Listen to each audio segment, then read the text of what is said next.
لله رب العالمين والصلاة والسلام على سيد الأنبياء والمرسلين وعلى آله وأصحابه وعترته أجمعين أما بعد فأعوذ بالله من الشيطان الرجيم بسم الله الرحمن الرحيم قال الله تبارك وتعالى في القرآن المجيد والفرقان الحميد وسارعوا إلى مغفرة من ربكم وجنة عرضها السماوات والأرض أعدت للمتقين صدق الله مولانا العظيم وبلغنا رسوله النبي الكريم ونحن على ذلك لمن الشاهدين والشاكرين والحمد لله رب العالمين. تمام آباد درود پاک پڑھیے. الصلاۃ والسلام علیک یا سیدی یا رسول اللہ، الصلاۃ والسلام علیک یا سیدی یا حبیب اللہ، الصلاۃ والسلام علیک یا رحمۃ للعالمین وعلی آلک واصحابک یا شفیع المذنبین. لائق کے ساتھ عزت و تکریم برادران اسلام، اللہ رب العزت کے فضل و کرم سے ہم سب جمعۃ المبارک کے اس اجتماع میں حاضر ہیں. رمضان المبارک کی آمد ہے اور ماہ شعبان المعظم کے آخری ایام ہیں. دعا ہے اللہ تعالی ہم سب کو رمضان المبارک کی بہاریں عطا فرمائے اور ہمارے گناہ اور ہماری غلطیاں معاف فرمائے اور ہمیں بڑے یقین کے ساتھ اور بڑی خوبصورت کیفیات کے ساتھ رمضان کی بہاریں نصیب فرمائے. اللہ رب العزت کی بارگاہ تک رسائی کیسے حاصل ہوتی ہے، اللہ رب العزت کا قرب کیسے نصیب ہوتا ہے. بزرگ فرماتے ہیں کہ یہ سہل ہے، یہ آسان ہے، یہ منزل مشکل نہیں ہے. ہر شخص اللہ کی بارگاہ تک رسائی حاصل کر سکتا ہے.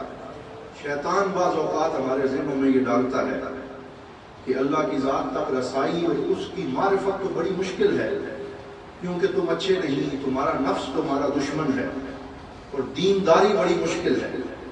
حالانکہ یہ درست نہیں ہے.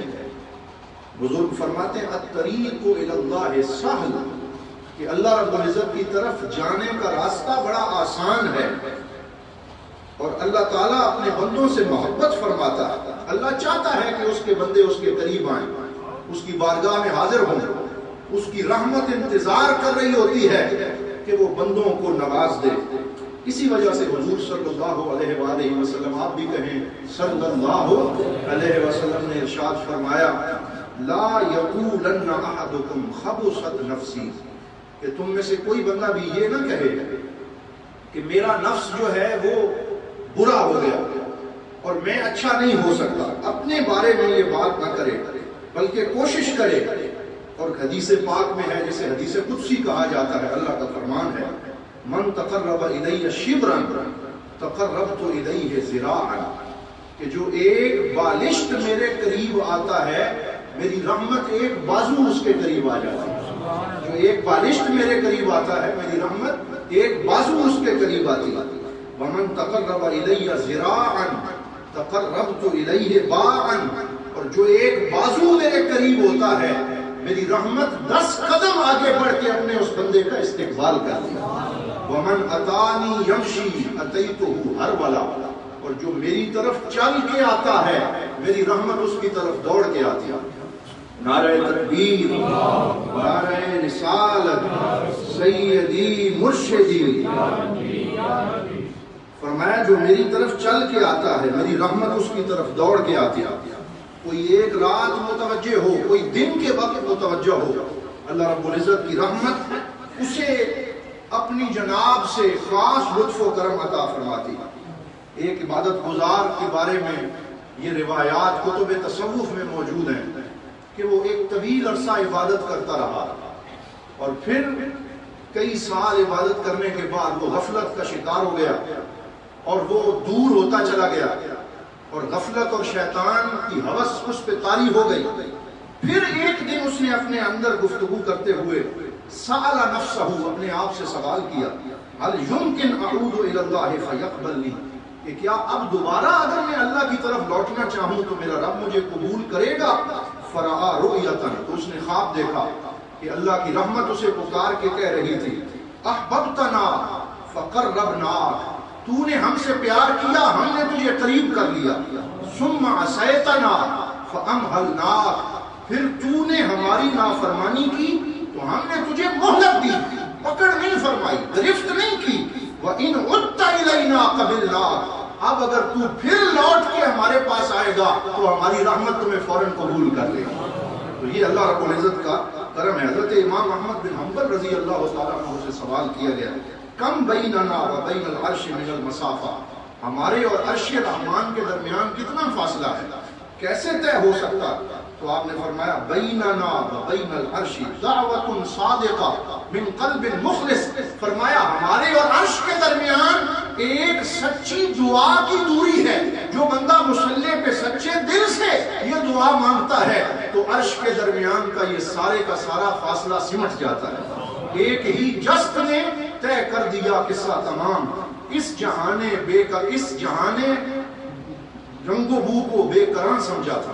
حضرت علامہ اقبال رحمۃ اللہ تعالی علیہ فرماتے ہیں، می شود پردہ چشمم پرے گاہے گاہے، دیدم ہر دو جہاں راہ نگاہے گاہے۔ کبھی انسان پہ یہ کیفیت ہوتی ہے کہ ایک تنکا بھی غفلت کی وجہ سے اس کی آنکھ کے آگے پردے ڈال دیتا ہے، اور کبھی کوئی اللہ کا پیارا بندہ ایک ہی نگاہ میں دونوں جہانوں کا نظارہ کر لیتا ہے۔ وادی عشق بسے دور دراز است بلے، تے شود جادہ صد سالہ بآہے گاہے۔ یہ عشق کی وادی اگرچہ بڑی دور دراز مسافت والی ہے، لیکن کبھی حضور ضیاء الامت رحمت اللہ تعالی علیہ جیسا ایک مرد حق آگاہ آتا ہے اور وہ ایک آہ لگاتا ہے اور اس کی یا اللہ کے عرش تک پہنچ جاتی ہے، اور اللہ رب العزت کی بارگاہ سے انہیں قرب نصیب ہو جاتا ہے۔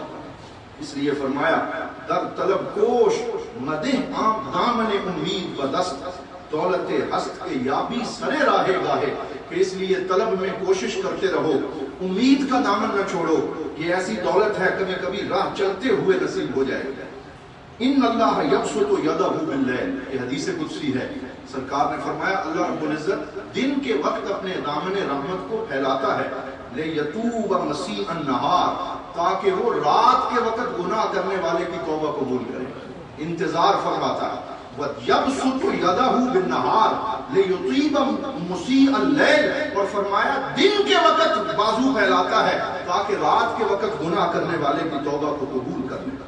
افلاک سے آتے ہیں نالوں کے جواب آخر، کرتے ہیں خطاب آخر، اٹھتے ہیں حجاب آخر۔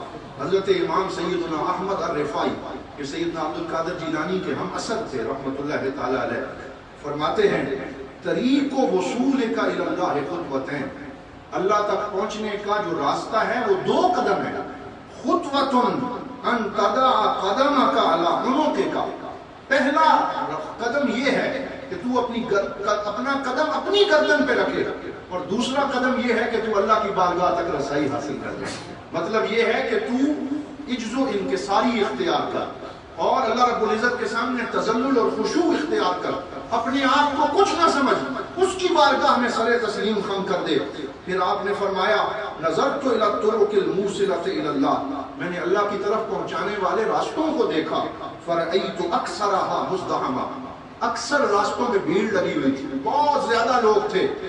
ثم رأیت الی طریق التذلل فرأیتہ خاویا خالیا وقصیرا، پھر میں نے تذلل اور عاجزی اور انکساری والا جو راستہ اللہ کی بارگاہ تک پہنچتا ہے اسے خالی پڑا دیکھا، کیونکہ عاجزی انکساری اختیار کرنے والے تھوڑے ہیں، لیکن یہ راستہ اللہ کی بارگاہ تک جلدی پہنچا دیتا ہے۔ اسی لیے ہم نے اپنے مشائخ کو دیکھا، بالخصوص حضور ضیاء الامت رحمت اللہ تعالی علیہ، اور جملہ آستانہ عالیہ بیرا شریف اور سیال شریف اور چشت کے جو مشائخ کرام ہیں ان میں عاجزی ہے، انکساری ہے، ادب ہے، اور ادب سے یہ اپنی منزلیں طے کرتے ہوئے اللہ اور اس کے رسول صلی اللہ علیہ وسلم کی بارگاہ تک رسائی حاصل کرتے ہیں۔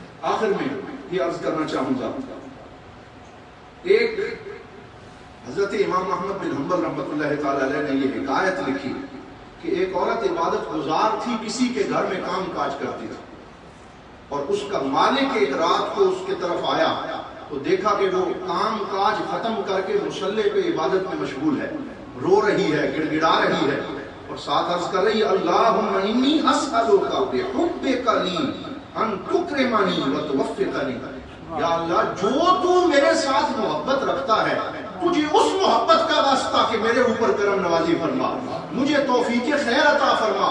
تو جب وہ نماز ختم کر چکی تو اس کے مالک نے اس سے کہا یہ تو کیسی بے ادبی کر رہی ہے، تو یہ دعویٰ کر رہی ہے کہ تیرا رب تجھ سے پیار کرتا ہے، تو ایسے نہ کہہ بلکہ تو یوں کہہ اللہم انی اسألوک بحبی لکا، کہ یا اللہ جو مجھے تجھ سے محبت ہے میں اس کا واسطہ دے کے عرض کرتا ہوں۔ تو وہ کہنے لگی یا سیدی لولا حبہ لی ما ایقظنی فی ہذہ الساعہ، اگر میرے رب کو مجھ سے محبت نہ ہوتی تو سارے سو رہے ہیں، اللہ مجھے اپنی بارگاہ میں کھڑا ہونے کی توفیق نہ دیتا۔ اگر اسے مجھ سے پیار نہ ہوتا تو وہ مجھے اس نماز کی توفیق نہ عطا فرماتا۔ یہ جو مناجات کی لذت اس نے مجھے عطا فرمائی ہے، یہ جو اس نے میرے اوپر کرم فرمایا ہے، یہ انہی محبتوں کا صدقہ ہے کہ جو اللہ تعالیٰ میرے اوپر فرما رہا ہے۔ حضرت شیخ سعید رمضان بوطی رحمۃ اللہ تعالیٰ علیہ مصر کے مشہور مفسر بھی تھے، ولی کامل بھی تھے۔ درس قرآن دیتے ہوئے آج سے 8 سال پہلے مسجد میں ان کی شہادت ہوئی، دھماکے کے ذریعے شہید ہو گئے۔ پھر حضرت خالد بن ولید کے پہلو میں ان کو دفن کیا گیا۔ کتنے بڑے رتبے کے آدمی ہیں۔ ایک دفعہ میں سن رہا تھا، فرمانے لگے کہ میں جس محلے میں شام کے اندر رہتا تھا وہاں ایک شخص تھا جو شراب پینے میں مشہور تھا، برا تھا، اس کی سیرت اچھی نہیں تھی، لوگ اس سے ڈرتے تھے۔ ایک دن میں نے اسے فجر کی نماز میں پہلی صف میں بیٹھے ہوئے دیکھا، میں حیران ہو گیا۔ میں نے کہا شاید شراب کی مستی میں یہ مسجد میں داخل ہو گیا ہے، مجھے یقین نہ آیا۔ پھر دوسری صبح کو اسے مسجد میں دیکھا، تیسری صبح اسے پہلی صف میں دیکھا، مجھے پتا چل گیا اللہ تعالیٰ نے اس کی توبہ قبول فرما لی اور اس پہ نظر کرم ہو گئی۔ میں اس کے گھر اسے مبارکباد دینے کے لیے گیا تو اس نے مجھے ویلکم کیا۔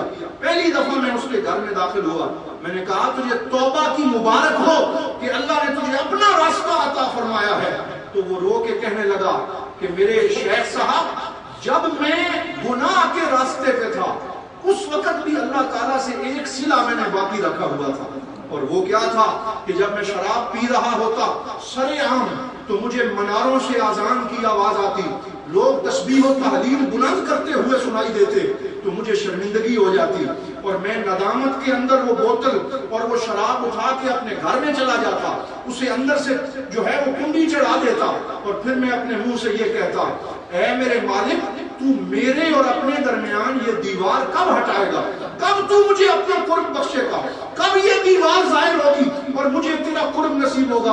تو اس کی دعا قبول ہوئی اور وہ دیوار ہٹ گئی اور اللہ رب العزت نے اسے اپنی بارگاہ کا قرب عطا فرمایا۔ اللہ کے قرب کا وہی موسم آ رہا ہے، رمضان المبارک کی آمد ہے۔ ہم دعا کرتے ہیں کہ اللہ رب العزت ہمارے اوپر مہربانی فرمائے اور ہمیں ہر طرح کی وباؤں سے معافی عطا فرمائے، اور اللہ رب العزت ہم سب کو اپنی جناب کا ذکر کرنے کی توفیق عطا فرمائے۔ حضور غریب نواز فرما رہے ہیں کہ کورونا کی تیسری لہر اب پھر آئی ہوئی ہے، پھر اس کی شدت ہے اور کوئی پتہ نہیں چل رہا کہ کون کون اس سے متاثر ہو رہا، اس لیے تمام احباب اس میں بالخصوص احتیاط فرمائیں، ماسک کا اہتمام کریں، مجالس اور محافل میں نہ جائیں، پبلک پلیسز مارکیٹوں کے اندر نہ جائیں، میل جول میں اجتناب کریں، زیادہ رشتہ داروں کو وزٹ نہ کریں، ان دنوں اپنے گھر میں رہیں اور عبادت اور بندگی اور اللہ رب العزت کی بارگاہ سے مانگنے اور قرآن حکیم کی تلاوت میں مشغول رہیں۔ اللہ تعالی ہمیں حضور ضیاء الامت رحمۃ اللہ تعالی علیہ اور حضور غریب نواز کی اس نسبت غلامی اور محبت کا صدقہ ان وباؤں سے محفوظ رکھے۔ وآخر دعوانا ان الحمد للہ رب العالمین۔